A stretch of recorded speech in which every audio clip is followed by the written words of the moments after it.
Night Terrors, Batman issue 2, Joshua Williamson writing with Gilliam March on art. First off, not nearly as entertaining as the first issue. Yeah. I'll say that. But somehow we ended back in the alleyway of the Wayne murders twice in this issue. Twice.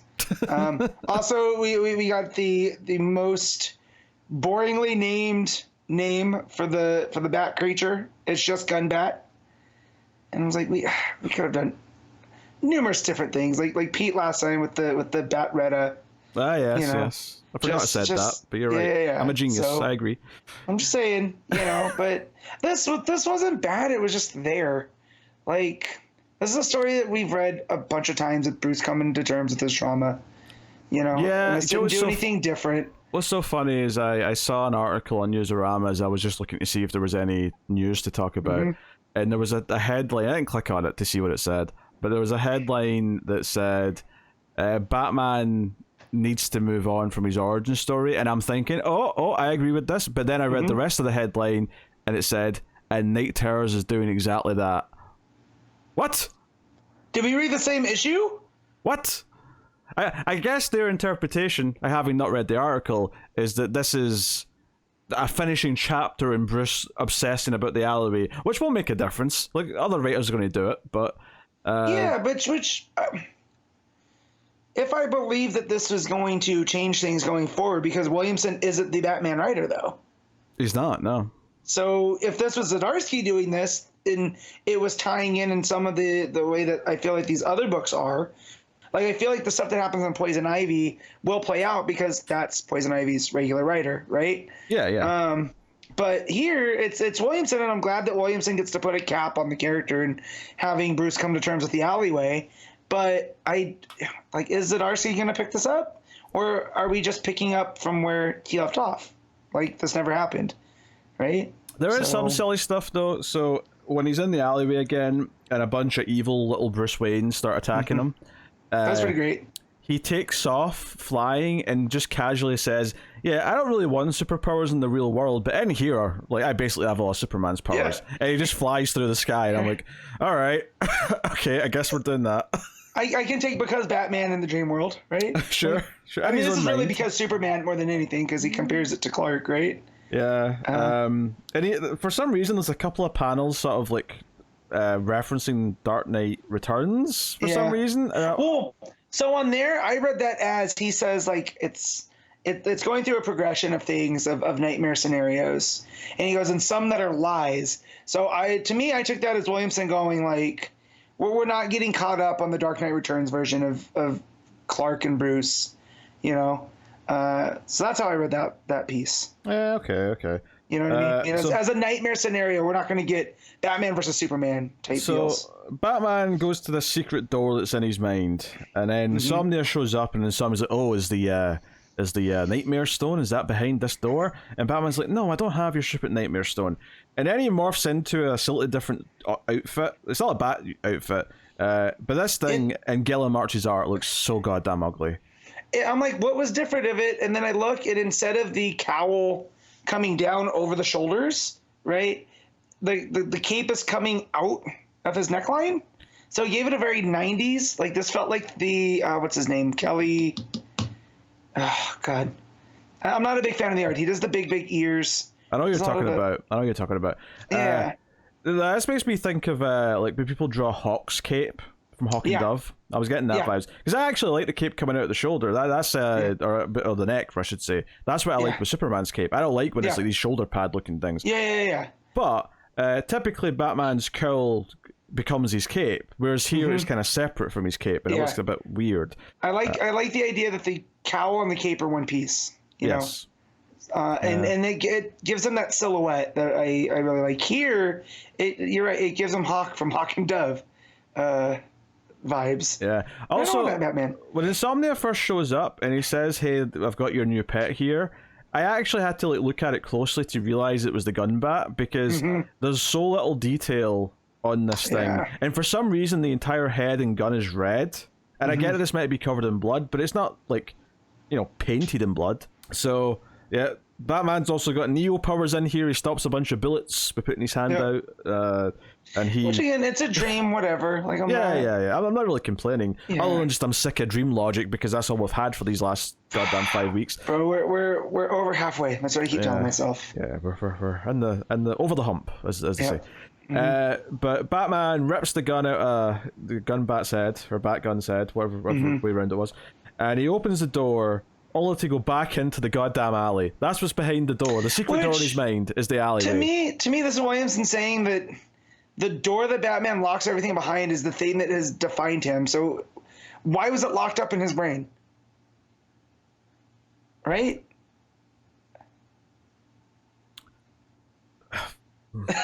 It doesn't make any sense, does it? But we've already seen the alley in this very issue, so just seeing it again, like having that be what's behind the secret, this locked door in his mind, what's behind there, and then open it to see the same thing we already saw earlier on this issue, and last issue, and also every, say, 10 or 12 issues of every Batman comic ever, you piece of shit. Why was the door locked and chained if this was just something we've already done? And we get this scene, which, conceptually I don't hate, which is Batman talking to a young Bruce Wayne who's inside his mind and basically saying, when you grow up, you're going to be alone, you're going to be in the shadows, but you're going to find children who make you better, referencing the Robins and the Batgirls. You're going to find friends, he references Superman and Wonder Woman. And, so it's just, like, that moment on its own in a vacuum is nice enough. And he's, talking about you'll never be alone because you'll always be surrounded by family. And it's this group, it's the Justice League, it's Alfred, it's Gordon, it's all the Robins and the Bat family. And so just this idea that there's this little boy who's alone, right? Because they mentioned too that which was new to me, that he was in the alley for like 90 minutes before a cop wandered by. That sounds like a new detail. And I'm just like, ugh. Or maybe it's a deep pull from, like, I don't know, one specific version of it. Right, but, but that's something that I wasn't familiar with in the Bat origin, right? And so the fact that, yes, he was this boy that was alone in the alley, with the corpses of his parents, but one day he'll find, the support structure in the family. And no, I do like that idea. It's a good thing he didn't get hungry in those 90 minutes. Might have been a really, monstrous sight to arrive to. If he was a cat, definitely would have happened. So, Hey, my cats have my permission. If I die, they can sustain themselves. I'm glad that they have, because they're not going to wait for your permission. They would. They're... He's like, I trust them. I trust them implicitly. I trust them more than Connor, I'll tell you that right now. Well, I mean, come on, it's Connor. But of course, Batman thinks he's waking up. He thinks the connection to Boston, he thinks Boston Brand's leaving his body, Deadman, and he wakes up in Arkham Tower. Although we know that, Deadman took his body away from there, so something's not quite clicking for us.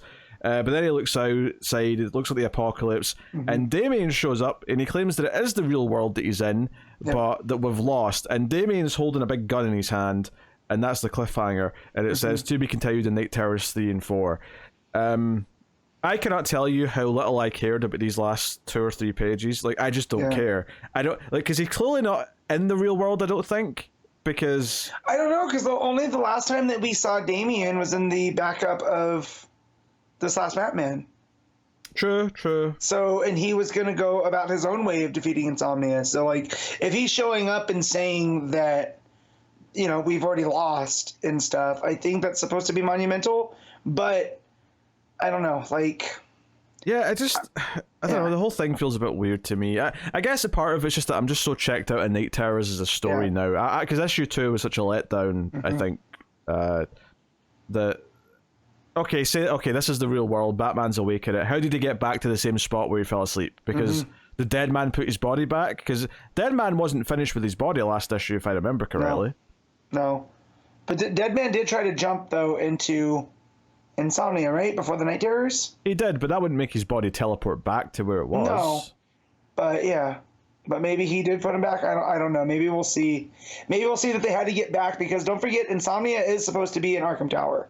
His physical body. Yeah, okay. So maybe Deadman ends up back at Arkham Tower searching for Insomnia, the real person. Yeah, maybe this will overlap where we'll see them go in issue 3 to Arkham Tower, and then yeah, Batman will conveniently wake up where he was left. Yeah. I don't know. Yeah. Yeah, that's a shit I did not like. Right, there's one little, seed of an idea in the conversation between Batman and his younger self about the future being okay. That's a fine idea. The rest of it is just a bunch of fluff with Batman having Superman powers, fighting young Bruce Wayne's. We see the alleyway multiple times. Insomnia monologuing.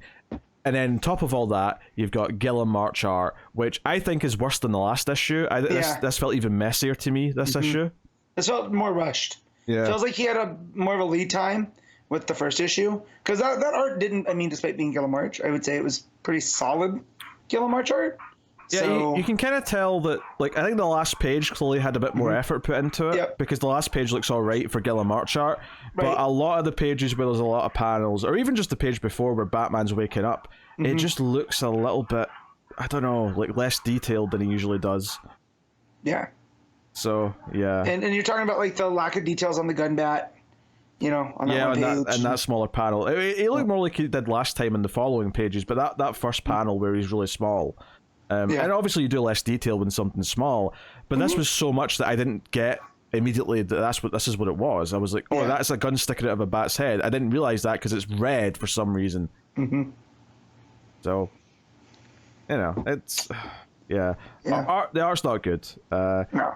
It's a very, very skippable issue. I don't think it really offers much, and ultimately. It was just kind of like killing time until Batman's awake again. Unless something Batman learned in his dream is going to help them, win. But I doubt it. Yeah, what's going to help them win, now that he's up? There's nothing. As he came to terms with his inner child. Has nothing to do with the Nightmare Stone, nothing to do with insomnia, So, yeah, I don't know.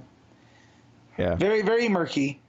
Can't recommend it in any way, shape, or form. What are you rating Night Terror's Batman, Matt? This is a 4.5. Yeah, I'll just go the straight 4, I think. Yeah. Nice and neat. 4 out of 10.